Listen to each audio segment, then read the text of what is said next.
I never imagined the person I trusted most could betray me in the way my wife did, but the signs had been there, hidden in subtle whispers and unexplained absences. It all started when I noticed her texting late at night, always closing the screen the moment I entered the room. I didn't confront her immediately. I knew I needed evidence, something undeniable. One evening, while she was out meeting a friend, I followed her discreetly, and what I discovered made my blood run cold. She wasn't meeting a friend. She was meeting a man, a stranger to me at first, in a quiet, dimly lit cafe. But that wasn't the worst part.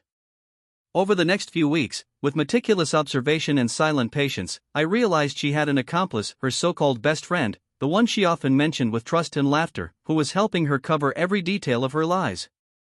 They coordinated everything perfectly: fake alibis, shared rides, deleted messages, even using burner phones to communicate. I felt a storm brewing inside me, a mixture of rage, heartbreak, and disbelief. But I didn't act hastily. Impulsive revenge would have given her the satisfaction of seeing me crumble. I needed control, and I had the means. I started with finances.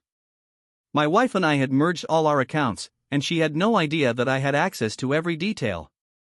I spent nights quietly transferring money, stocks, and properties to accounts I had secretly set up in my name, leaving them completely unaware of the trap I was setting.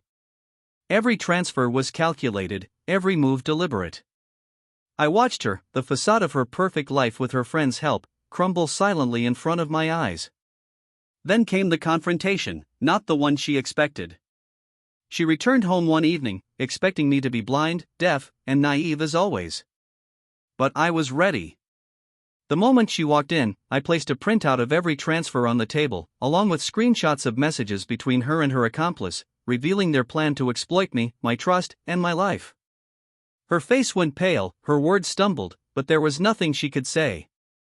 I had already taken everything. Hours later, her friend called, a voice I had once trusted as warm and innocent. "Do you know what she's done?" the voice asked, trembling. I didn't respond immediately. I listened as she explained how my wife had manipulated her to participate in the lies, how she had been used as a tool in a cruel game. The realization hit her as hard as it had hit me. Her fear, regret, and guilt were palpable. And for the first time, I felt the quiet satisfaction of justice, not violent, not loud, but complete. The life they had built on deceit was now nothing. The days that followed were surreal. My wife, stripped of access to our accounts, confronted by evidence she could not deny, begged, threatened, and tried to manipulate me with tears and apologies that felt hollow. But I had changed. I had taken back my power, my dignity, and my freedom. She had relied on her friend's help to cheat, to humiliate, and to lie, but now the friend's own conscience and my strategic patience had turned the tables. They were both left in ruin, not by brute force, but by careful, calculated exposure. I didn't gloat, at least not openly. Revenge had never been about humiliation, it was about reclaiming my life.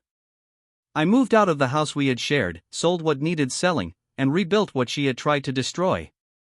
My nights were no longer haunted by doubt and betrayal. I was free from the chains of deception, from the betrayal that had once seemed insurmountable. The lesson was clear: trust is sacred, but it must be guarded. And if broken, it can be reclaimed not by emotion, but by strategy, patience, and unwavering resolve. Looking back, I realized that the person I once loved had never truly valued me. Her reliance on her friend to cover her lies, the meticulous planning to deceive me, all revealed her true character. But in her failure, in her ruin, I found closure. The money, the properties, the transfers, they were symbols of more than financial control. They were a declaration that I would no longer be manipulated, no longer be the victim of someone else's selfish desires. In the end, I learned something vital: betrayal is painful, but revenge, when executed with precision and patience, can be satisfying in ways anger and violence never could be. My wife and her accomplice learned the hard way that lies, no matter how carefully constructed, always leave a trail, and when that trail meets patience and strategy, the outcome is inevitable. I walked away with my dignity intact, my life back in my hands, and a quiet satisfaction that, though my heart had been tested and scarred, my resolve had proven stronger than deceit, stronger than betrayal, and stronger than any illusion of loyalty that had ever surrounded me.